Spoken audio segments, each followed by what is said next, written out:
नीचे के याद करो बेटा।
Good afternoon, students.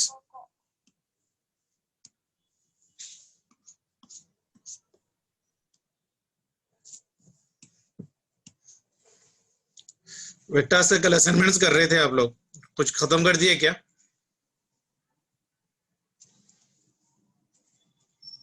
हाँ, सुनाई दे रही मेरी बात? वेक्टर्स के बाकी के पूरे क्वेश्चंस कर दिए क्या? पूछा मैं? आ गए पूरे?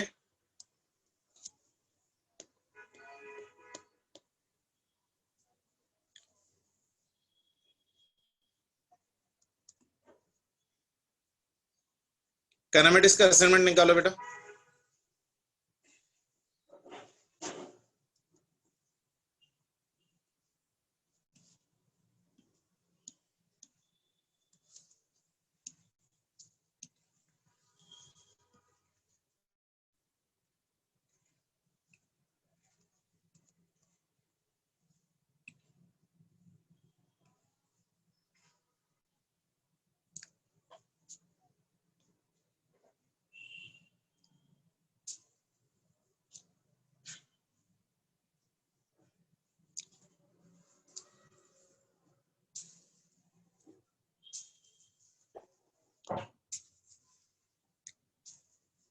काइनेमेटिक्स का असाइनमेंट है सभी के पास?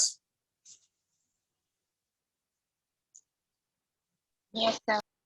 स्टार्ट करें, कुछ आ रहे करने के लिए? कुछ भी नहीं देख रहे? नहीं, टाइम ही नहीं है आप लोग के पास।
देखिए बेटा क्वेश्चन पेपर आप लोग, थोड़ा असाइनमेंट देखे कुछ तो भी?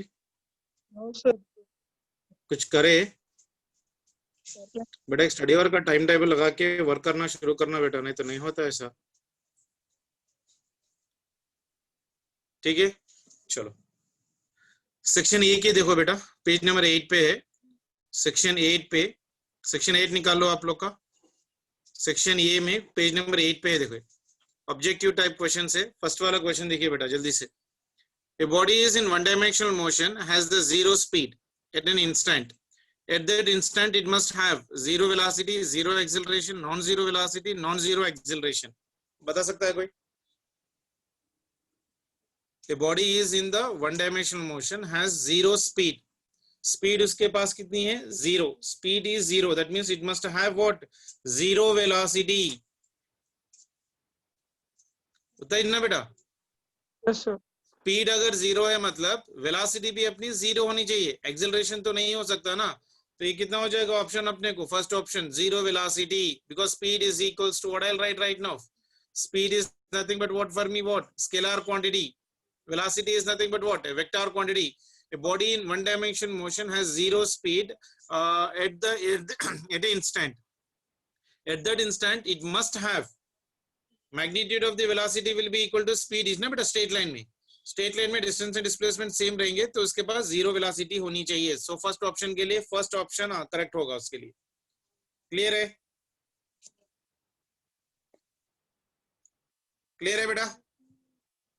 Yes, sir. Question number 2. बेटा इन्वॉल्व होना डिस्कशन में, समझ में नहीं आ रहा तो please let me know and try to help you out. पूरे फिर बेसिक से क्वेश्चंस कर रहे हैं हम लोग न्यूमेरिकल्स, तो आप लोगों को कहीं पर भी परेशानी हो रही है, कोई कॉन्सेप्ट नहीं, please let me know and try to help you out. लेकिन क्वेश्चन अच्छी तरह से पढ़ो, take a rough paper and see the data and try to see whether you can do it the faster than us और not. चलो. A particle is moving along a circle such that it completes one revolution in 40 seconds. एक second में है ना, एक revolution complete करने के लिए कितना टाइम ले रहा है बेटा? ये 40 सेकंड्स ले रहा है. इन 2 मिनट्स से 20 seconds the ratio of displacement by distance will be equal to how much? 2 minute से 20 सेकंड्स में डिस्प्लेसमेंट और डिस्टेंस कितना होगा और उसका रेशियो बताओ. ट्राई करोगे? चलो जल्दी से ट्राई करो, आ जाएगा देखो.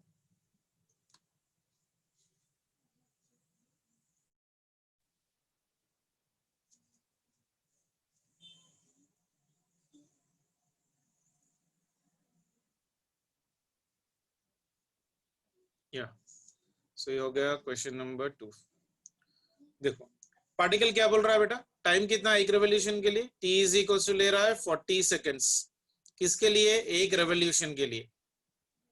एक रेवोल्यूशन के लिए इतना टाइम ले रहा है बेसिकली. अब मैं मान के चलो टाइम कितना दे रखा है? For t is equal to 2 minutes 20 seconds. 2 minutes मतलब कितना हो जाएगा बेटा? 2 इंटू 60 प्लस ये 20 सेकंड्स, यानी हो गया 120 प्लस 20, यानी हो गया 140 सेकंड्स. 2 मिनट्स 20 सेकंड्स मतलब 140 सेकंड्स.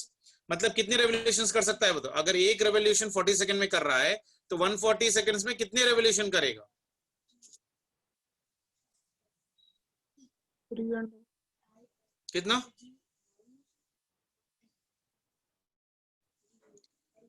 एक रेवोल्यूशन कंप्लीट करने के लिए कितना टाइम? 40. तो बचे कितने? 100. एक हो गया. सेकेंड रेवोल्यूशन करने के लिए फिर और एक कलर से लिख रहा हूं मैं बेसिकली, मान के चलो दूसरे कलर से कर रहा हूं. दूसरा रेवोल्यूशन कंप्लीट करने के लिए कितना टाइम? 2. सेकेंड रेवोल्यूशन तो कितने हो गए? 80 सेकेंड्स. इसमें थे 40 सेकेंड्स. फिर थर्ड रेवोल्यूशन कंप्लीट करने के लिए कितना टाइम लगेगा उसको बताओ जल्दी से. थर्ड रेवोल्यूशन कंप्लीट करने के लिए 120 सेकेंड्स. अब बचे कितने मेरे पास? 20 सेकेंड्स. 20 सेकेंड्स में कितना रेवोल्यूशन खत्म कर सकता है? ये आधा रेवोल्यूशन खत्म कर सकता है, यानी यहां से यहां तक आके यहां रुक जाएगा. यहां तक आने के लिए कितना? 20 सेकेंड्स. तो अब बताओ कितने रेवोल्यूशंस हो गए पूरे? सो इट विल कंप्लीट, या सो it will complete, so it will complete 3.5 revolutions.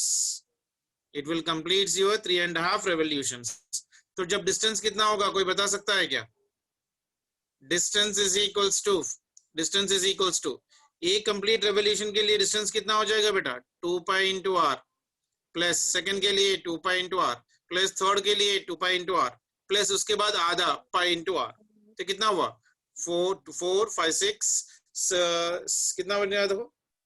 3 बना ना? 3 रेवोल्यूशंस बन रहा है ना बेटा?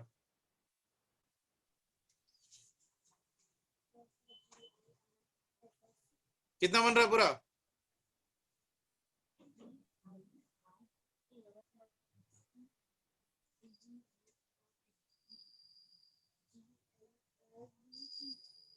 डिस्टेंस कितना हुआ बेटा? 300. 7 पाई आर ना बेटा? 4 5 6 7 7 pi r. Distance will be equal to how much for me? 7 pi r. Displacement कितना हो सकता है बताओ? Displacement पहले रेवोल्यूशन के लिए डिस्प्लेसमेंट 0, सेकेंड वन के लिए 0, पहले के लिए 0, सेकेंड वन के लिए भी 0, थर्ड वन के लिए भी 0, फोर्थ वन के लिए डिस्प्लेसमेंट यहाँ आके यहाँ रुक जा रहा है, तो not coming back to the original portion. तो रेडियस r है, तो ये r है, तो ये कितना बन जाएगा? 2r. 2r. तो डिस्प्लेसमेंट हो गया 2r. अब पूछना क्या उन प्रॉब्लम में? रेशियो ऑफ यूर डिस्प्लेसमेंट का magnitude divided by your distance, यानी ये हो गया 2 into r divided by 7 pi into r. ये r चले गया, तो ये बचा कितना? 2/7 into pi वैल्यू इज 22/7, तो 2 1s 2 11s, तो ये हो गया 1/11. ये और ये भी चले गया, तो 1/11 आना चाहिए. ठीक है, देखो आया 0 1/7 2/7 1/11. 1/11 will be the answer. Clear है? चलो थर्ड क्वेश्चन देखो. Consider the motion of the tip of the second hand of a clock in 1 minute. r is nothing but length of the second and its displacement is 2 pi r. Distance covered is 2r. Displacement is 0.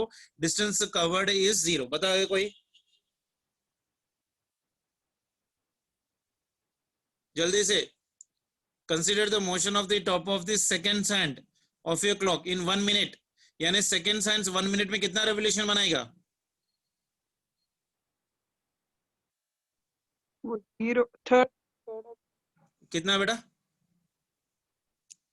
Third option, क्योंकि ये जो seconds का काटा है ये पूरे 1 minute में एक पूरा चक्कर काटेगा.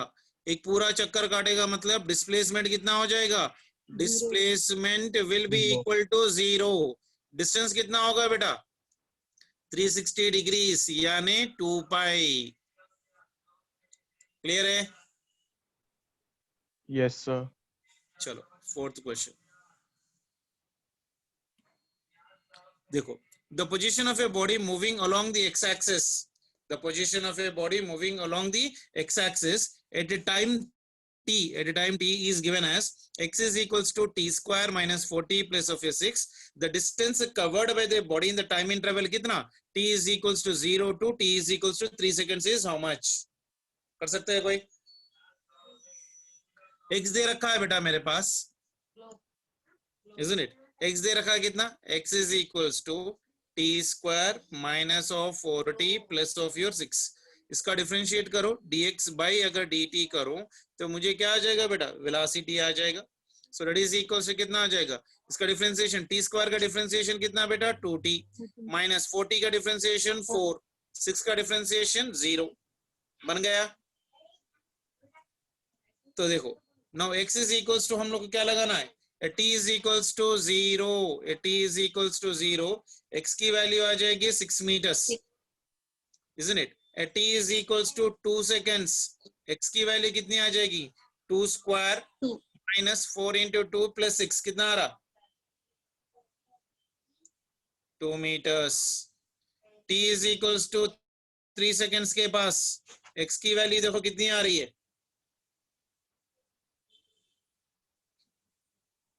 3.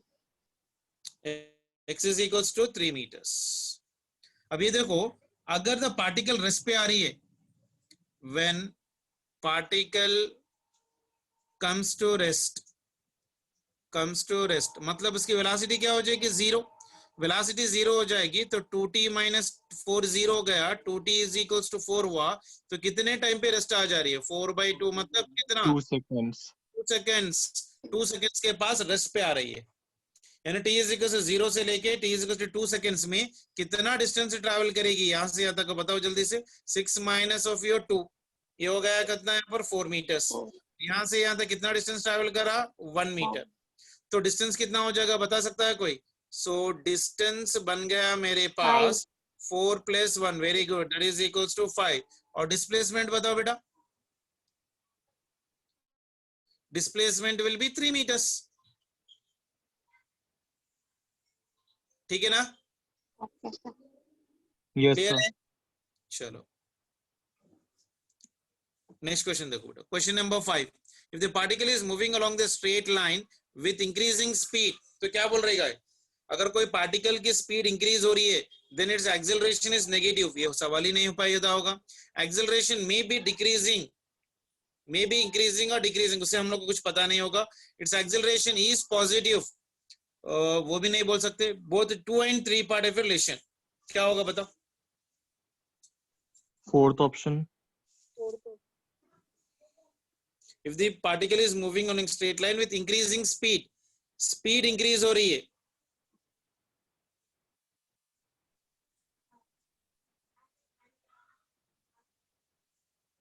क्या ऑप्शन लिखूं मैं? Fourth. Very good, second and third option भी हो सकता है, क्योंकि अगर स्पीड इंक्रीज हो रही है तो acceleration in the same direction में है, तो वो पॉजिटिव भी हो सकती है, नेगेटिव से भी हो सकती है। अगर acceleration is negative direction then acceleration is increasing but it is negative side, so it will be called as what? Decreasing. तो क्या आंसर होना चाहिए? Fourth option. या fourth option must be the answer. Clear है सभी को? Yes, sir. Sixth one देखो, for at any instant the velocity and acceleration of the particle moving along a straight line are v and a, the speed of the particle is increasing।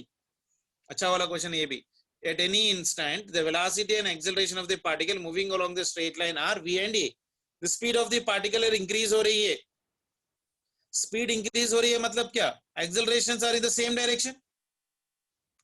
अगर v greater than 0 है तो acceleration भी greater than 0 होना चाहिए। v lesser than 0 है तो acceleration क्या होना चाहिए? ग्रेटर देन 0 बोल रहा है, नहीं हो सकता।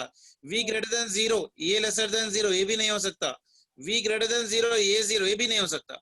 अगर वेलोसिटी ग्रेटर देन 0 है तो आपको एक्सेलरेशन भी ग्रेटर देन 0 होना चाहिए। फर्स्ट ऑप्शन आंसर आना चाहिए। Yes, clear sir. है? चलो उसके बाद क्वेश्चन नंबर 7 देखो बेटा, a particle is moving along the x-axis with a speed of 6 meter per second for the first half distance of a journey and the second half of the distance with a speed of 3 meter per second. The average speed in the total journey is how much? कर सकते हैं कोई? Try करो, आप लोग को आ जाएगा ये। Question number 7, a particle is moving along x-axis, बेटा यहाँ पर देखो, ऐसा मैं x-axis पे कर रहा हूँ, ये origin हो गया, x-axis पे जा रहा है with a speed of v1 is equals to 6 meter per second for half the distance, यानी d by 2, okay, of the journey, and second half of the distance with a speed of your v2 is equals to 3 meter per second, v2 is equals to 3 meter per second। Average speed पूछ रहा है, तो average speed का formula बताओ जल्दी से। Average speed is equals to Total distance. total distance divided by total time, Total time. isn't it? total distance कितना हो जाएगा बेटा? d by 2 plus d by 2। Time यहां से यहां तक जाने के लिए टाइम कितना हो जाएगा? t1, और यहां से यहां तक जाने के लिए t2, तो ये हो गया t1 plus of your t2। ये मैंने ऑलरेडी शॉर्टकट करवाया था आप लोग को, तो ये कितना बन जाएगा बेटा? d by t plus d हो जाएगा, और टाइम कैसे निकालोगे? s is equals to v into t, so t is equals to distance traveled by velocity, यानी ये हो गया d by 2 times of v1, तो t1 हो जाएगा d by 2 times of v1 plus ये हो जाएगा d by 2 times of v2, ad चले जाएगा, तो 1 by 2 will be common right now, so that is equals to 1 by, ये हो गया 1 by 2 कॉमन, तो ये हो गया 1 by v1 plus 1 by v2, इसका एलसीएम निकाल लो, तो कितना बन रहा है? 2v1 v2 divided by v1 plus v2, सो ये हो गया average speed 2v1 v2 by v1 plus v2। तो ये आंसर देखो जल्दी से वैल्यूज डाल दो, so that is equals to 2 into v1 is 6, this one is nothing but 3 divided by 6 plus 3, कितना आ रहा देखो?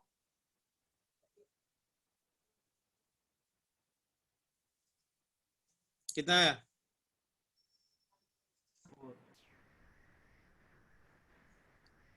हाँ 4 मीटर का। कितना टाइम लगा रहे हो बेटा आप लोग? क्या पेन पेपर नहीं है आप लोग के पास? वर्किंग करवा रहा हूँ ना मैं, एग्जाम मेरे को लिखना नहीं है, आप लोग को करना है जल्दी जल्दी। चलो क्वेश्चन नंबर 8 देख लेते हैं। चलो क्वेश्चन नंबर 8 देखो बेटा, if magnitude of the average speed and average velocity over a time interval are same, if magnitude of average speed if magnitude of average speed and average velocity over a time interval are same, then the particle must move with zero acceleration, particle must move with non-zero acceleration, particle must be at rest, the particle must move in a straight line without turning back. क्या answer हो सकता है बताओ? Magnitude बोल रहा है तो ये कभी भी नेगेटिव नहीं हो सकता. Magnitude of average speed and average velocity और interval of a time are same. अगर वो दोनों भी सेम है मतलब the particle must move with zero acceleration, नहीं होगा. Particle must move with non zero acceleration, ये भी नहीं होगा. The particle must be at rest, ये तो सवाल ही पैदा नहीं होगा. The particle must move in the straight line, हाँ इसमें हो सकता है क्योंकि स्ट्रेट लाइन के अंदर एवरेज स्पीड और एवरेज वेलोसिटी सेम होंगे. So the particle must move in A straight line without turning back. So 8th one का 4th ऑप्शन आंसर हो जाएगा. ठीक है, Yes, sir. चलो 9th वन का तो आप लोग टकाटक आंसर दे सकते हो. If v is the velocity of the body moving along the x axis then acceleration of the body is dv by dv by dx. हाँ क्या क्या dv by dx. कौन सा ऑप्शन? First. Second. अरे पागल हो गए क्या आप लोग? Second. dv by dx का एक्सेलरेशन लिखा है क्या? मेरी इज्जत निकालोगे यार तुम लोग मिलके. हाँ कौन सा क्वेश्चन है? Question number 9. एक्सेलरेशन क्या होता है? dv by dt है मेरे बाबा, dv by dx नहीं. एक ऐसे लिख सकता हूं मैं, a is equals to d, v is equals to dx by dt लिख सकता हूं, डिवाइडेड by dt. तो अब ये बना कितना, जल्दी से बताओ कितना बना है? d square into x by D T square, ऐसा लिख सकते हो. या अब मैंने ऑलरेडी आपको भी बताया था, इसको हम लोग क्या लिख सकते हैं? dv by dx को divide and multiply by your x on both the side, that is dv by dt into dx by dx. दोनों को डिवाइड एंड मल्टीप्लाई करो बाय x, तो यहाँ पर dx by dt आ जाएगा मेरे पास वेलोसिटी. तो ये होगा a into v into dv by dx, ये होगा एक्सेलरेशन. तो ये इज इक्वल्स टू शबानाज वीडियो बंद करो बेटा. ये is equals to v into dv by dx. कौन सा ऑप्शन आएगा बेटा? Second. Second Second option, option. v into dv by dx. कुछ भी नहीं पढ़ रहे आप लोग, बिल्कुल टाइम वेस्ट कर रहे हो लिटरली. मैं वहां को भी अपनी तरफ से मैं रिवीजन लगा रहा हूँ, मुझे मालूम है कि आप लोग ये वर्क नहीं कर रहे, बल्कि फिर से मैं बेसिक क्वेश्चंस करवा रहा हूँ. यही रीजन है मेरे को, मैं पढ़ा लेते तो चैप्टर हो जाते रहता. फिर नेक्स्ट क्वेश्चन बेटा. If A body is moving with constant speed, body क्या है? कांस्टेंट स्पीड है, तो एक्सेलरेशन क्या होगा बताओ जल्दी से. Third option. थर्ड ऑप्शन क्या है? May be uniform. कैसा?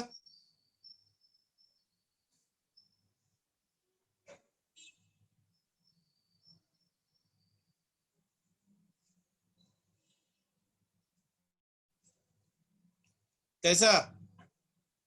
देखो बेटा क्वेश्चन नंबर 10 देखो. क्वेश्चन नंबर 10 में क्या बोला? Body is moving with constant speed, यानी v हो गया कांस्टेंट स्ट्रेट लाइन में. अब ये पूछ रहा है एक्सेलरेशन के बारे में. तो पहले एक्सेलरेशन क्या क्या है अपने पास लिख लो पहले. a is equals to dv by dt मालूम है, isn't it? आपको एक देखो, बॉडी हम लोग ने ऊपर फेंका विद ए सर्टेन वेलोसिटी, तो यहाँ पर तक जाएगा ये, isn't it? तो यहाँ पर फाइनल वेलोसिटी कितनी हो गई? 0. लेकिन एक्सेलरेशन ड्यू टू ग्रेविटी कौन सी डायरेक्शन में आ रही है? a is equals to minus g आएगा. फिर ऊपर से जब नीचे आ रही है, बेसिकली जब ग्राउंड पे आ जाएगा, फिर वेलोसिटी अपने पास कितना हो जाएगा? कांस्टेंट 0. तो एक्सेलरेशन क्या हो जाएगा? प्लस जी होगा. तो वेलोसिटी जब ऊपर फेंक रहे हो नीचे फेंक रहे हो, तो वेलोसिटी अपने पास कांस्टेंट है, लेकिन एक्सेलरेशन की डायरेक्शन चेंज हो रही है. जब ऊपर जा रहा तो एक्सेलरेशन नेगेटिव था, फिर ऊपर से जब नीचे आ रहा तो एक्सेलरेशन नेगेटिव था. तो क्या हो रहा था? एक्सेलरेशन क्या कांस्टेंट है कि वेरिएबल है? Variable. वेरिएबल. सो क्या ऑप्शन लिखना चाहिए? Second option. Second option. ये बार 2020 का क्वेश्चन पेपर ऐसे ही बेसिक क्वेश्चंस पे ही थे बेसिकली. अब ऐसे छोड़ दे के आप बड़े बड़े क्वेश्चंस करते रहोगे ना, तो आप मार खाना शुरू हो जाएगा. बात क्लियर है? जब आप कोई बॉडी ऊपर फेंक रहे हो तो वेलोसिटी तो आपकी कांस्टेंट है, एक्सेलरेशन भी कांस्टेंट है लेकिन उसकी डायरेक्शन ऊपर है। जब बॉल नीचे आ रही, यहां पर भी वेलोसिटी अपने पास क्या है, कांस्टेंट है, लेकिन एक्सेलरेशन भी कांस्टेंट है, लेकिन डायरेक्शन डिफरेंट है। तो एक्सेलरेशन में भी वेरिएबल, तो सेकंड ऑप्शन उसका आंसर होना चाहिए। क्लियर है? ठीक है, चलो क्वेश्चन नंबर 11 देखो बेटा। अभी when the velocity of the body is variable, जब क्या होगा, then the speed may be constant, its acceleration may be constant, its velocity and acceleration may be constant, all of these। सोच के बोलो answer जल्दी से। when velocity of a body is variable, अगर speed velocity of the body variable है तो उसका speed क्या हो सकता है, एक्सेलरेशन क्या हो सकता है, और एवरेज एक्सेलरेशन क्या हो सकता है।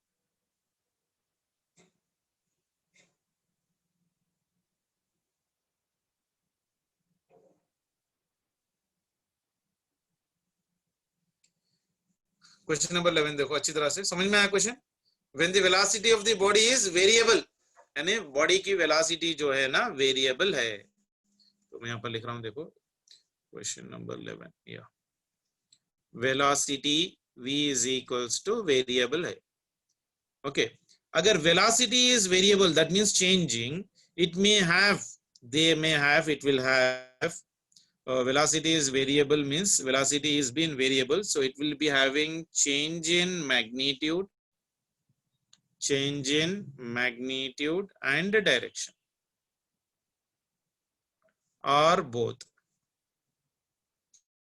यानी मान के चलो आप अपने घर से निकले, आपके चाचा या चाची के घर को जाना है, what ever it may be, ये घर से आपको ये घर जाना है, तो पहले स्टार्टिंग अपनी स्पीड बढ़ाई, फिर और बढ़ाई, फिर और बढ़ाई, जैसे घर के पास आ गए तो अपनी स्पीड कम कर दी, isn't it? मान के चलो घर मेन रोड पे ही है तो आपको डायरेक्शन चेंज करने की जरूरत नहीं पड़ी, तो आप सीधा सीधा चले गए। नहीं, अगर घर रोड पे नहीं है, यहाँ पर कहीं पर है बेसिकली, तो यहाँ पर से अपनी स्पीड डिक्रीज की, फिर डायरेक्शन चेंज की, फिर डायरेक्शन चेंज की, फिर यहाँ पर आ गए। तो क्या आपको बोथ मैग्नीट्यूड एंड डायरेक्शन को चेंज करना पड़ा वेरिएबल वेलोसिटी में, है क्या ना बेटा? तो वेरिएबल Yes, sir. मतलब क्या, चेंज इन मैग्नीट्यूड भी हो सकता है, डायरेक्शन भी हो सकता है। लेकिन कभी कभी ऐसा हो सकता है कि मैं मैग्नीट्यूड कांस्टेंट रखूं, मैं मान के चलो मैं घर से ही जब निकल रहा हूं, मेरे पास बहुत टाइम है और मुझे डिस्टेंस ट्रैवल करने के लिए बहुत 1 घंटे का टाइम है और मैं जा सकता हूँ मे बी 20 मिनट्स में, तो मैं अपनी गाड़ी की स्पीड कांस्टेंट रख लूं, मान के चलो 10 मीटर पर सेकंड से रख रहा हूँ, तो एवरी टाइम मैं 10 मीटर्स पे ही जा रहा हूँ, तो क्या मेरी स्पीड कांस्टेंट है? लेकिन डायरेक्शन तो सेम नहीं रहेगी क्योंकि घर अंदर है, तो मुझे अपनी डायरेक्शन चेंज करना पड़ेगा। तो यहाँ पर मैंने मैग्नीट्यूड को कांस्टेंट माना और डायरेक्शन को चेंज कर लिया। ये भी हो सकता है ना, Yes, sir. isn't it? और उसका उल्टा भी हो सकता है। मान के चलो आपका घर मेन रोड पे ही है, ये घर से घर को जाना है और आपको पहुंचना है 10 मिनट में, और आपके पास स्पीड है मान के चलो मैक्सिमम, अगर आप जा रहे हो बेसिकली कुछ स्पीड से, मान के चलो 40, इससे कम हो गई तो आप नहीं रीच कर सकते।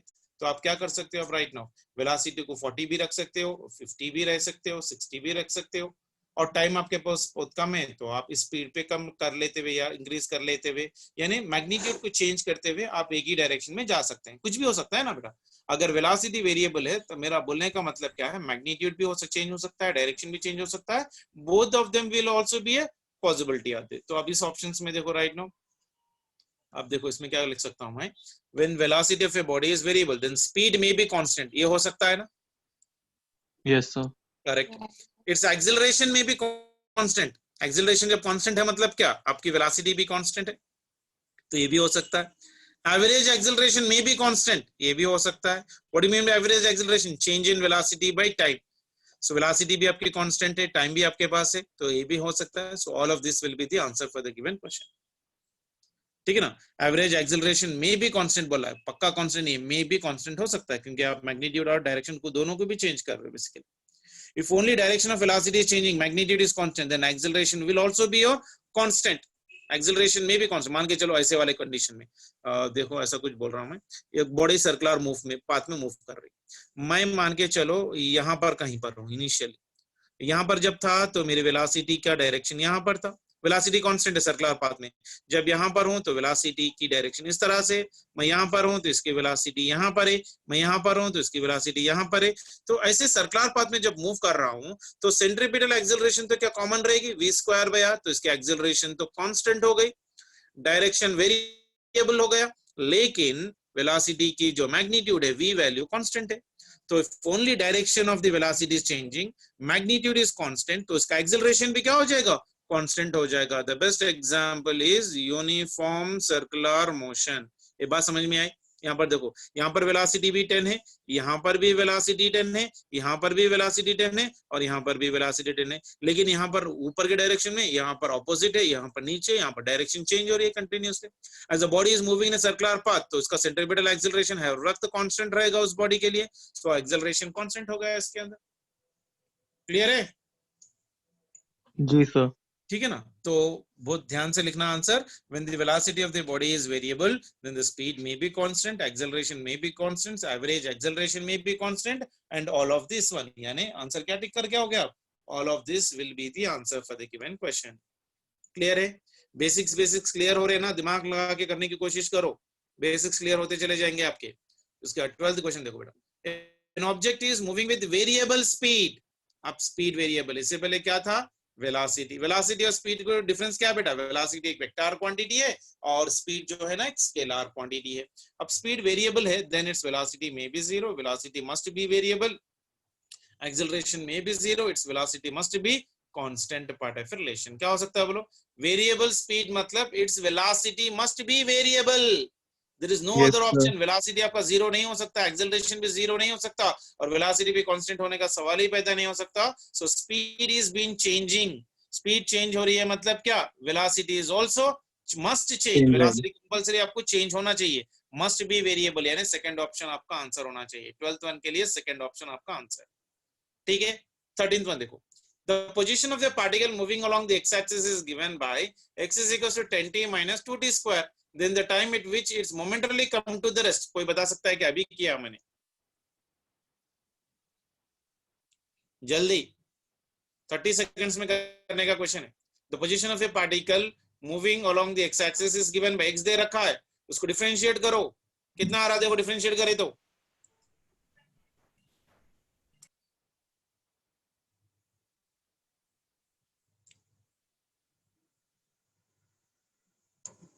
कितना आ रहा,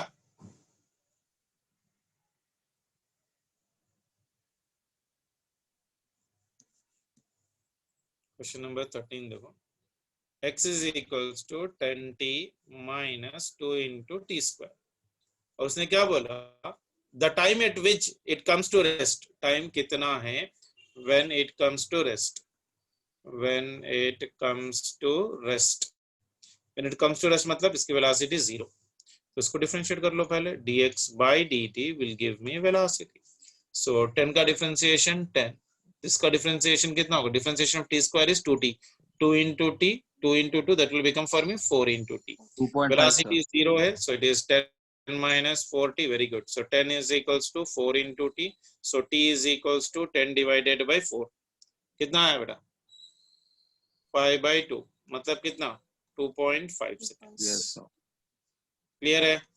13th one देखो, Yes sir. so the position of the particle moving along the x-axis is given by x, then the time at which it will momentarily come to the rest, when it is coming to the rest मतलब velocity zero होना चाहिए, x को differentiate कर लो with respect to time, velocity आ गई, velocity को zero डाल दो, आपका टाइम आ जाएगा सीधा सीधा।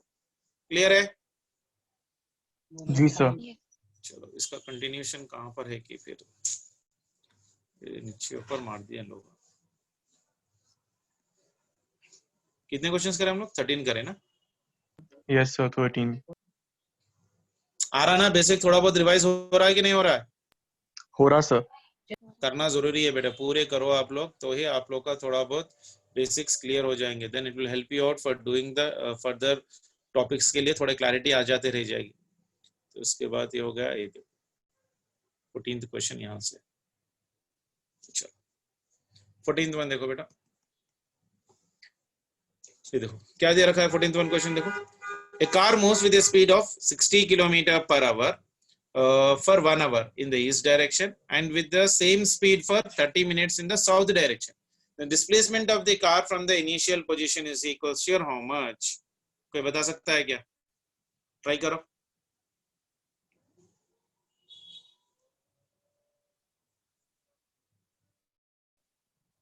जल्दी से, मिला सभी को? कौन से पेज नंबर पे है?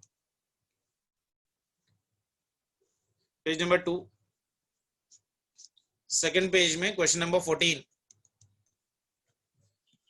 A car is moving with a speed of 60 km per hour for 1 hour in east direction and with the same speed for 30 minutes in the south direction. The displacement is how much? आ गया?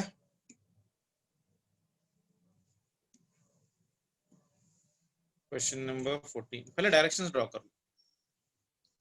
ये हो गया अपना east, ये हो गया अपना waste, ये हो गया अपना नॉर्थ और ये हो गया अपना साउथ. तो पहले कितनी दूरी गया बेटा? मान के चलो ओरिजिन से लेके ईस्ट तक यहां से इतना गया. कितना गया? 60 kilometres. Okay. A car moves with a speed of your how much for me? 60 kilometer per hour. यानी for how much time? 1 hour. Velocity दे रखा है कितना? Velocity is equals to 60 kilometers per hour. Okay, तो distance कितना हो जाएगा? S is equals to velocity into time. Velocity is 60 kilometer per hour into time is also 1 hour. ये 1 hour, ये 1 hour चला गया, तो ये हो गया 60 किलोमीटर. So यहाँ से यहाँ तक का डिस्टेंस है 60 किलोमीटर. फिर वहां से साउथ गया, ऐसा कितने किलोमीटर गया बेटा? सेम है. तो डिस्टेंस दे रखा है, देखो कितना distance is equals to velocity, same speed से जा रहा है 60 किलोमीटर पर आवर, लेकिन कितने टाइम में? 30 मिनट्स में. 30 मिनट्स मतलब कितना आवर्स बेटा? Half hour. तो ये आवर चले गया, तो ये कितना बन जाएगा? 30 किलोमीटर्स. 2 and 6, तो ये हो गया 30 किलोमीटर्स की डिस्टेंस, इजंट इट? तो मेरे पास यहाँ से यहाँ तक का डिस्टेंस आ गया, यहाँ से यहाँ तक का डिस्टेंस आ गया. तो अब मुझे निकालना क्या है? डिस्प्लेसमेंट. डिस्प्लेसमेंट क्या है बेटा? Line joining the initial to your final, this will be the displacement. ये हो गया वो, ये हो गया ये, मान के चलो ये हो गया बी. सो डिस्प्लेसमेंट मतलब क्या बेटा? वो टू योर ये, that is equals to under root of your, ये हो गया 60 का होल स्क्वायर प्लस ये हो गया 30 का होल स्क्वायर. तो बताओ कितना हो गया? Under root of your 6 6 36. ये कितना हो जाएगा बेटा? 3600 प्लस सर 4500 आ रहा. कितना? 4500. रूट 4500. ठीक है ना? क्या करना है? तो रूट को निकालो ना. रूट कैसे निकालोगे? कौन से परफेक्ट में जा रहा? देखो रूट 45 मतलब कितना? 3 रूट 5 यानी 30 रूट 5 हो जाएगा. रूट 45 को बेटा हाँ सर. 30 रूट 5. 30 रूट 5. हाँ 30 रूट 5 है ऑप्शन? है है सर. सर. चलो वेरी गुड. कौन सा ऑप्शन में देखो? 30 रूट 5, थर्ड वाला. ठीक है. चलो नेक्स्ट क्वेश्चन देखो जल्दी से. A person travels along a straight road for the first time t/3 time and with a speed v1 and for the next 2t/3 time with a speed of v2, then the mean speed v is given by. कोई कर सकता है क्या? ये भी हम लोग करे ऑलरेडी रिवीजन के क्लासों में, मतलब रेगुलर क्लासों में ऑलरेडी कर चुके हैं बहुत बार. करना है बेटा. ये person is been travelling along a straight line, तो वी एवरेज पूछ रहा. मीन मतलब क्या? Average. Average is equals to your distance divided by your time. यही तो फॉर्मूला अपने पास. डिस्टेंस मतलब क्या? Speed into time. That means distance is equals to your s is equals to velocity into time. ये हो गया v1 into t1 plus v2 into t2 divided by t1 plus t2. ये हो गया फॉर्मूला. v1 दे रखा है कितना for me? First one is v1 is equals to v1, v2 is equals to v2, and t1 is given for me how much? t/3, and t2 is equals to how much for me? 2t/3. ये दे रखा है data, ये इसमें डाल दो और simplify करते हो गई बात. तो v1 की वैल्यू कितनी है? v1 into this one is nothing but t/3 plus v2 into ये हो गया 2t/3 divided by t/3 plus of your 2t/3. बताओ कितना आ रहा? तो एवरी जगह t/3 कॉमन है, निकाल दो. तो अगर वो कॉमन निकाल दो तो मुझे पास कितना आ रहा? देखो उसमें a t/3 चले गया. तो यहाँ पर फर्स्ट में कितना बचा? बताओ जल्दी से मेरे को.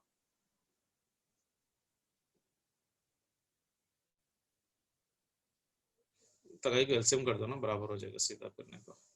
v1 into t/3 plus v2 into 2t/3. यहाँ पर t/3, तो ये बन जाएगा मेरे पास v1. ये v1 है ना बेटा? ये v1 है.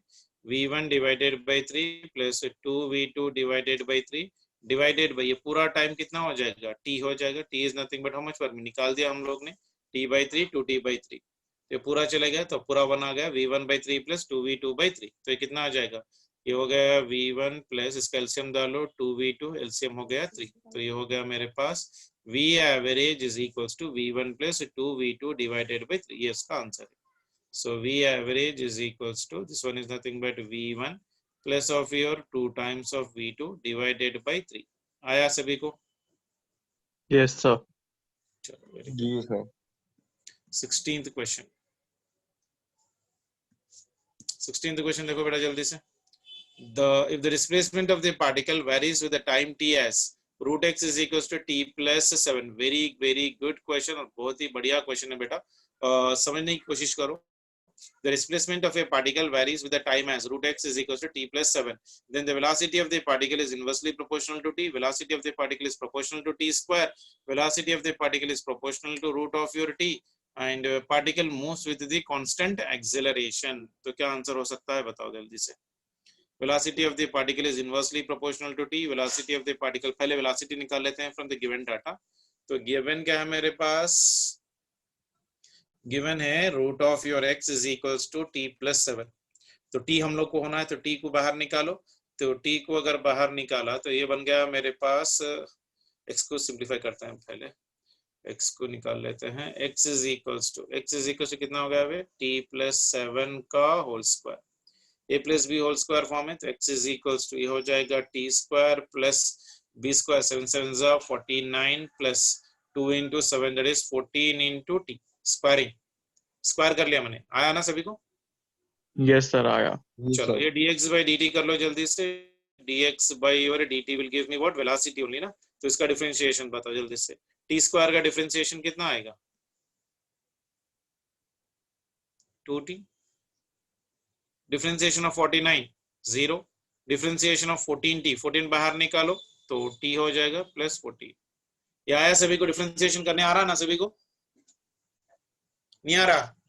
v is equals to 2t plus of your 14, यानी velocity is directly proportional to किसके बराबर आ रहा, t के बराबर आ रहा। so velocity is directly proportional to, ये डिफरेंशिएशन आया ना सभी को? कैसा है,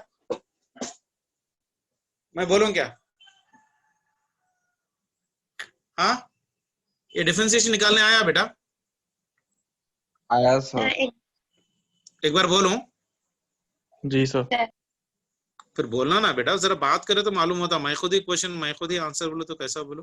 डिफरेंशिएशन का फॉर्मूला देखो बेटा, y is equal to x to the power of n था ना, ये कितना हो जाएगा dy by dx is equal, ये कितना बन जाएगा बेटा, n into your, sorry whatever the power we are having right now for that one. So कैसे लिखोगे आप differentiation right now, t into your x square में ये n हो जाएगा, that is nothing but of your n। उसके बाद कितना हो जाएगा डिफरेंशिएशन, जो भी होगा बेसिकली जो x टर्म हो जाएगा that will become for me your x to the power of your n minus of your 1। ठीक है, अब मान के चलो यहाँ पर टी स्क्वायर का डिफरेंशिएशन है, y is equals to T square का डिफरेंशिएशन। तो इसका dy बाई dt कितना बन जाएगा बेटा, इसका स्क्वायर क्या है t 2, उसके बाद क्या है मेरे पास right now dt by t पार्टिकुलेशन, that is nothing but of t 2 minus 1। तो कितना बना 2t, तो यहाँ पर 2t लिख दिया। अगर y कोई कांस्टेंट है, differentiation of your any constant is always equals to 0। तो 49 एक कांस्टेंट है, 49 का हो गया मेरे पास 0 डाल दो। फिर 14t का y is equals to 14 into T है, तो इसका dy बाई dt करना है। तो क्या करोगे, 14 को बाहर निकालो, इसका पावर कितना है 1, तो it is 1 into dt by your dt चले गया, 14 इंटू 1 कितना है 14, तो यहाँ पर 14 डाल दिया। समझ में आया? Yes, sir. आया। So v is equals to 2t plus of your 14। तो t पे डिपेंड कर रहा है कि नहीं पर वेलोसिटी, जैसे टाइम चेंज होगा वेलोसिटी भी चेंज होगी। तो velocity is directly proportional to your time. ठीक है ना? तो क्या ये ऑप्शन मैच हो रहा, क्या कुछ से देखो कहीं पर, velocity is inversely proportional to time, wrong.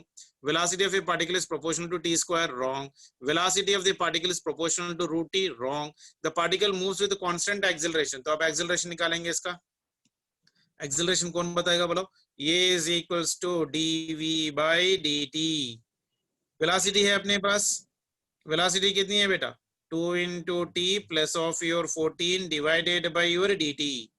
Differentiation of 2t कितना हो जाएगा 2, t का 0, तो एक्सेलरेशन कितना आ रहा 2 मीटर पर सेकंड स्क्वायर आ गया। Yes, sir. Yes, तो sir. टू क्या कांस्टेंट है ना, Yes. जी हाँ. तो कांस्टेंट आ गया एक्सेलरेशन, यानी एक्सेलरेशन अपने पास कांस्टेंट है, तो कौन सा ऑप्शन होगा इसका, फोर्थ ऑप्शन आंसर होगा। Fourth the one. Accelerate the particle will be moving with constant acceleration. Clear है? Yes, sir. Yes, sir. चलो नेक्स्ट वन देखो। A boat covers certain distance between the two spots in a river, taking T1 hours going downstream and T2 hours going upstream. What time will it take by the boat to cover the same distance in the still water? Okay, अच्छा वाला question, अच्छी तरह से समझो पहले question को। Upstream downstream मालूम है ना, अपस्ट्रीम मतलब नेगेटिव, डाउनस्ट्रीम मतलब पॉजिटिव, Positive. ठीक है ना? Yes, sir. जी sir.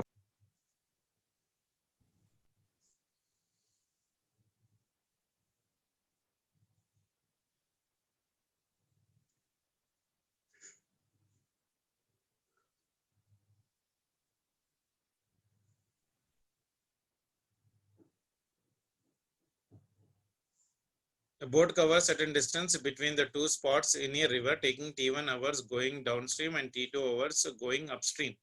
What time will it take by the boat to cover the same distance in the still water?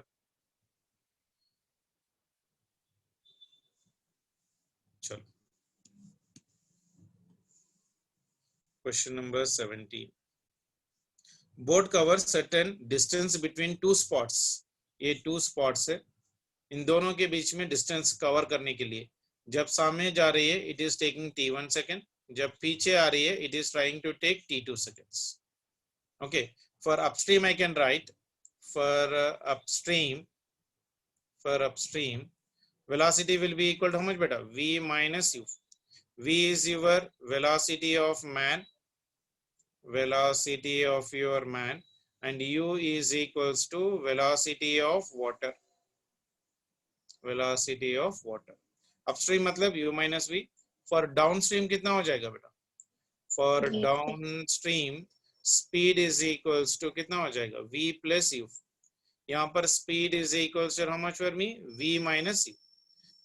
So time taken to go upstream will be equal to how much beta, time taken to go for the upstream is equals to distance by time taken to go for upstream, that is nothing but v minus u. उसी तरह से time taken for the downstream to go, downstream के लिए कितना हो जाएगा बेटा, downstream के By लिए V plus distance U. Is travel d by v plus u, ठीक है ना? Yes, sir.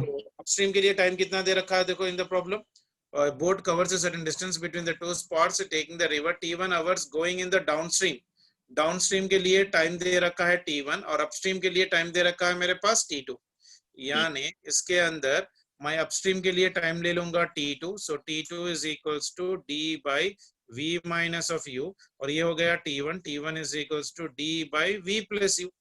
इसमें से दोनों का डिस्टेंस सेम है तो मैंने में से d निकाल रहा हूं, यहाँ पर देखो d इज इक्वल्स टू कैसा हो जाएगा, d is equals to v minus u into your T2, इसमें से भी d is equals to v plus u into your T1। ये मान के चलो इक्वेशन 1 है, ये मान के चलो इक्वेशन 2 है। सो इक्वेटिंग 1 एंड 2, बिकॉज दोनों के डिस्टेंस सेम है, दोनों को इक्वेट कर लो। अगर दोनों को इक्वेट कर रहा हूं तो क्या हो जाएगा देखो, v minus u into your T2 is equals to v plus u into your T1, इसको मल्टीप्लाई कर लो, v into T2 minus u into T2 is equals to v into T1 plus u into your T1, ठीक है ना? Yes, clear sir. है? तो all the v terms एक जगह ले लो आप लोग और ऑल द u टर्म्स एक जगह ले लो, तो v इधर आ जाएगा तो ये इधर चले जाएगा, तो इसमें से v कॉमन है तो ये बन जाएगा मेरे पास T2 minus T1, इसमें से u कॉमन ले रहा हूं तो ये हो जाएगा T1 plus of your T2, क्योंकि नेगेटिव है पॉजिटिव हो जाएगा, पॉजिटिव है नेगेटिव हो जाएगा। क्लियर है सभी को? तो यानी इसमें से u की वेलोसिटी कितनी आई, u is nothing but what, velocity of water, that is v into T2 minus T1 divided by T2 plus of your T1, so this is the velocity of your water in still water. In still water time taken will be equal to how much, time taken in the still water is equals to distance traveled by velocity। तो कितना आ रहा देखो, distance traveled by velocity, इसमें से v निकाल सकता हूं मैं, तो इसमें से अगर मैं v निकाल रहा हूं तो देखो कितना होगा, d by कितना आ रहा देखो, d by v,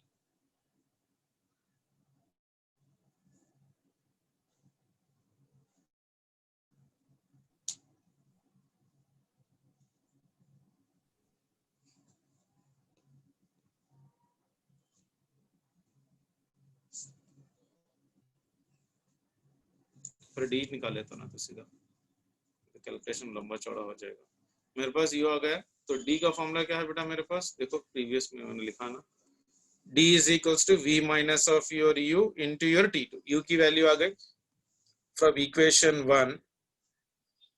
equation 1 I can write d is equals to v minus u, u की वैल्यू है, so it is v into t2 minus of t1 divided by your t1 plus of your t2 into your t2।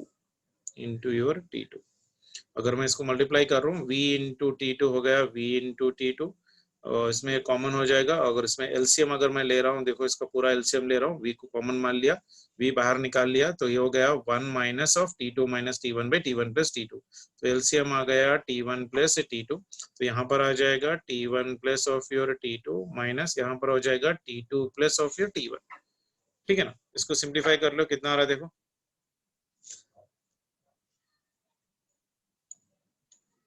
कुछ जा रहा है क्या, देखो d by v is equals to how much, d by v is equals to, ये d इधर है, v इधर निकाल लिया, तो इसको सिंप्लीफाई कर लो, देखो कितना आ रहा।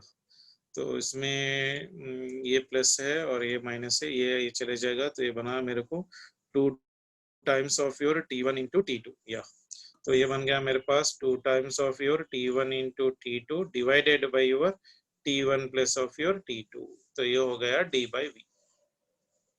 देखो जल्दी से इसको, ये पॉजिटिव है नेगेटिव है, ये दोनों कट जाएंगे, तो t1 प्लस t2 हो जाएगा 2t1, तो v इधर चले गए, तो 2t1 t2 divided by t1 plus t2। आया सभी को? यस सर आया। ठीक है ना, ठीक है, ये है d by v, and please try to remember this one as a shortcut बेटा, ऐसे वाले प्रॉब्लम्स के लिए डायरेक्टली याद रख लो। So time taken in the still water will be equal to d by v, यानी ये हो जाएगा 2 times of t1 t2 divided by t1 plus t2। ऐसे वाले प्रॉब्लम्स जनरली आते हैं, तो every time whenever you get such type of a questions, make sure that दोनों का टाइम ले लेके सिंप्लीफाई कर लो। अगर इतना लंबा चौड़ा आप एग्जामिनेशन हॉल में करते जाओगे ना, इट विल बी डिफिकल्ट। आपके अंडरस्टैंडिंग के लिए मैंने डिटेली कर दिया, लेकिन अच्छा वाला क्वेश्चन है, 17 को स्टार मार्क डाल लो और 1 से 2 बार उसको ट्राई करने की कोशिश करो बेसिकली। ठीक है, ओके सर। चलो नेक्स्ट क्वेश्चन क्या है, देखो question number 18, a particle starts moving, तो इसका आंसर क्या होगा, थर्ड ऑप्शन हो जाएगा। A particle starts moving with acceleration 2 metre per second square, distance travelled by it in the fifth half second will be equal to your how much, distance travelled in the fifth half second, मतलब क्या, 5/2 बताइए ना बेटा, fifth Yes, का sir. Half second यानी 5/2। चलो ये वाला भी क्वेश्चन अच्छा है, क्वेश्चन नंबर देखते हैं कौन सा है, 18। ठीक है, तो मैं यहाँ से स्टार्ट कर रहा हूँ, ऐसा जा रहा हूँ, ये ओरिजिन है मेरे पास x is equals to 0, तो मैंने स्टार्ट किया t is equals to 0 के पास, then t is equals to 1/2, then t is equals to 1, then t is equals to 3/2, then t is equals to 4/2, then t is equals to your 5/2। 5/2 second बोल रहा है ना, तो यहाँ से यहाँ तक जाने के लिए 1, यहाँ से यहाँ तक जाने के लिए 2, यहाँ से यहाँ तक जाने के लिए 3, और यहाँ से यहाँ तक जाने के लिए 4, और यहाँ से यहाँ तक जाने के लिए 5।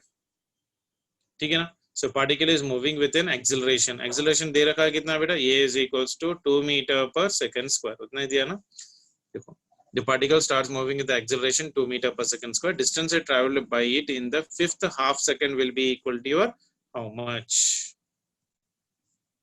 fifth half second।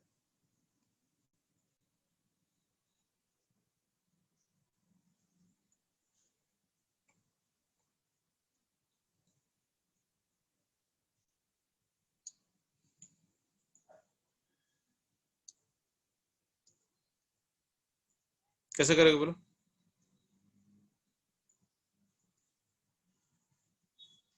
देखो यहां से यहां तक जाने के लिए ये कितना आ रहा है, ये 2 सेकंड्स है ना,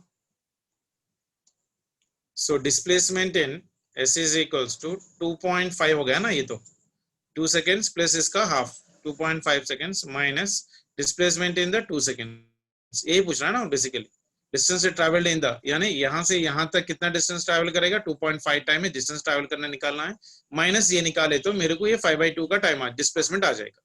उतना ही बोल रहा है ना बेटा, समझ में आया क्वेश्चन? देखो पहले मुझे निकालना है ये पूरा, यहाँ से यहाँ तक का डिस्प्लेसमेंट निकालना, यानी यहाँ तक 2 सेकेंड्स हो गया, ये हाफ सेकेंड यानी 2.5 सेकेंड्स का पूरा डिस्प्लेसमेंट निकालना। उसमें से आप क्या करोगे, इस पार्ट को निकाल दोगे।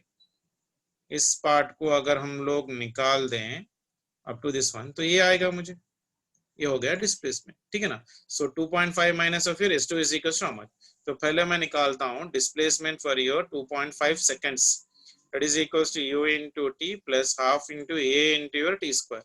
इनिशियल वेलोसिटी कितनी है 0, तो ये हो गया half into acceleration is 2 into ये हो गया 2.5 का होल स्क्वायर। तो कितना चले गया 2.5 into 2.5 कितना आ रहा है देखो, 5 5 is 25, 5 here to 4 5 6.25 मीटर, क्योंकि बॉडी स्टार्ट कर रही है इनिशियल वेलोसिटी रेस्ट पे। So displacement in your 2.5 metre में कितना डिस्प्लेसमेंट ट्रैवल कर रहा है, 6.2 metres. Then distance travelled in t is equals to 2 seconds, ये t is equals to 5 seconds है। तो ये हो जाएगा फिर half into t square is nothing but 2 square, that is nothing but 4। तो ये 2 चले गया, तो ये हो गया मेरे पास 4 metres. So therefore I can write displacement in your 2.5 minus displacement in your 2 will be equal to कितना आ रहा है देखो, ये कितना बन जाएगा मेरे पास 2.5 का कितना है 6.25 minus 4 यानी 6 minus 4 is nothing but 2, so it is 2.25 metre. समझ में आया? Yes, sir. ऑप्शन है देखो 2.25 मीटर, सेकंड ऑप्शन। क्लियर है? Yes, sir. चलो क्वेश्चन नंबर 19 देखो। The two ends of a train moving with a constant acceleration pass a certain point with a velocity u and a 3u. The velocity with which the middle point of the train passes the same point. इसका मैं already shortcut आप लोग को बोल चुका हूं, आप लोग एक बार रनिंग नोट्स जाके देख लीजिए, will get the answer. Velocity at your mid point अगर निकालना है, जब दो वेलोसिटी दे, so that will be equal to under root of your v square plus u square divided by 2। v is final velocity, u is initial velocity.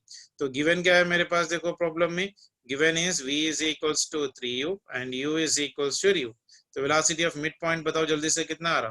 velocity of your midpoint will be equal to under root of your 3 square is 9u square plus of your u square divided by 2, यानी ये हो गया under root of 9 plus 1, this one is a 10 into u square divided by 2। तो ये बन गया मेरे पास v at your midpoint is equals to root 5u, ठीक है ना। so root 5u must be the answer for this one, root 5u must be the answer। 19th one का थर्ड ऑप्शन आपका आंसर होना चाहिए। क्लियर है? Yes, sir. Yes, sir.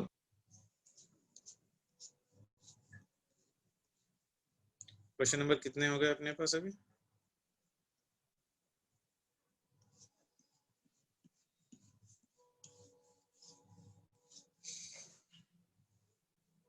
Nineteen हो गया, चलो 20 यहीं पर ही है, तो 20 क्वेश्चंस करें हम लोग। The initial velocity of the particle is u at t is equal to 0 and acceleration of a of the given particle is alpha t to the power of your 3 by 2.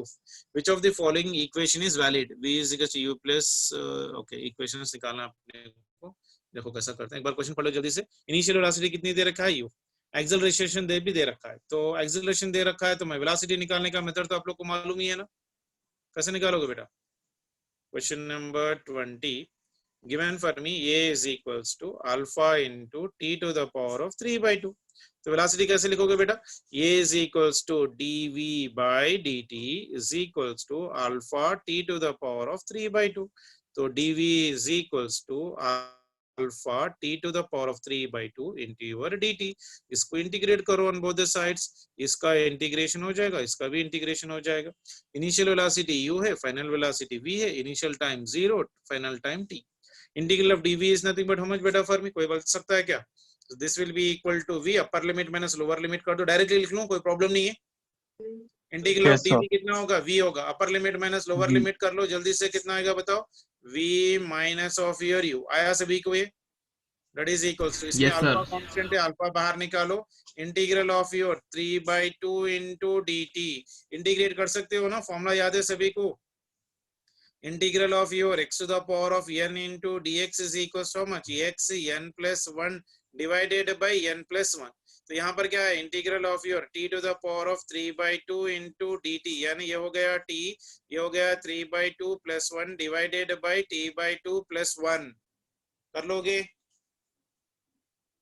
3/2 Yes, + 1 कितना हो जाएगा बेटा?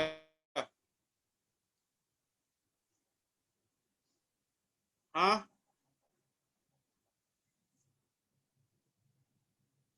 Limit कितना होगा 0 से लेके t तक, ये कितना हो जाएगा बेटा? 3/2 + 1 कितना होगा?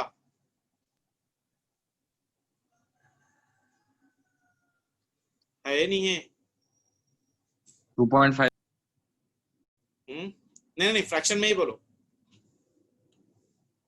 v minus u is equals to alpha, तो बाहर आ गया था, ये इंटीग्रेट करने के बाद ये कितना आ रहा था बताओ जल्दी से? Sorry, integral of t to the power of 3, मैं यही लिख देता हूँ एक स्टेप। ये हो गया अल्फा, इस वन हो गया मेरे पास कितना, ये हो गया t to the power of 3/2 + 1 divided by 3/2 + 1। ये हो गया इसका लिमिट्स 0 से लेके t तक। 3/2 + 1 कितना? 5/2. 5/2, ये भी 5/2। तो यहाँ पर लिख दूं क्या, ये हो गया मेरे पास alpha t, this one is 5/2 divided by your 5/2, limits are from 0 to t। तो कुछ आ रहा क्या देखो, v minus u is equals to alpha, t ऊपर चले जाएगा तो upper limit minus lower limit भी कर लो तो सेम आ जाएगा ना बेटा। अपर लिमिट कर लो, उसके बाद लोअर लिमिट डालो तो कैसे भी चले जाएगा पूरा। तो ये हो जाएगा 2 को ऊपर ले लो तो ये हो जाएगा 2/5 into t to the power of 5/2 आ गया, यानी v minus u is equals to 2/5 alpha t to the power of 5/2, यानी v is equals how much for me, u इधर आ जाएगा तो plus 2/5 alpha t to the power of 5/2। आया सभी को? v is equals to u plus 2/5 alpha t to the power of 5/2। आ गया सभी को? Yes, sir. ठीक है ना? चलो, तो हम लोग 20 क्वेश्चंस तक करें। आप लोग होमवर्क, आप लोग प्लीज 21 से लेके 30 क्वेश्चंस तक तो भी ट्राई करो। एक 10 क्वेश्चंस ट्राई करो और उसमें जितने आ रहे you let me know, I will try to help you out with the remaining questions. Try करोगे? 2 क्वेश्चंस भी आ रहे तो प्रॉब्लम नहीं है, लेकिन आप लोग अपना दिमाग लगाओ। एक 2-3 क्वेश्चंस लेके कहां से करना है अभी? 21 से। 21 से मतलब ये train starts from the rest from station, यहाँ से 30th तक का ट्राई करो। क्वेश्चन नंबर 30th तक का ट्राई करो। 30th तक का मतलब car travelling eight A speed of 30 kilometre. तो उसके अंदर जितने क्वेश्चन आ रहे हैं, 2-3 भी आ रहे हैं, 4 भी आ रहे हैं, कोई प्रॉब्लम नहीं है, लेकिन आप लोग अपनी तरफ से ट्राई करो। So try to do at least the 10 questions in the tomorrow session of your class. ठीक है? Okay sir. ट्राई कर लोगे? Yes, sir.